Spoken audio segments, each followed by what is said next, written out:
Hello friends, welcome to Creative Medicine. In this lecture, we will learn about brain hemorrhage limited by sutures is epidural hemorrhage is limited by sutures. Subdural hemorrhage is not limited by sutures.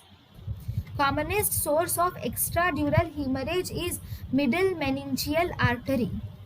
Middle meningeal artery is a direct branch of internal maxillary artery.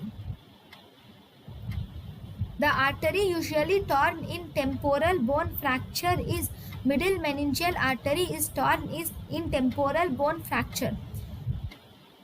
So, if there is any temporal bone fracture or if there is trauma to the terion, then the middle meningeal artery is torn.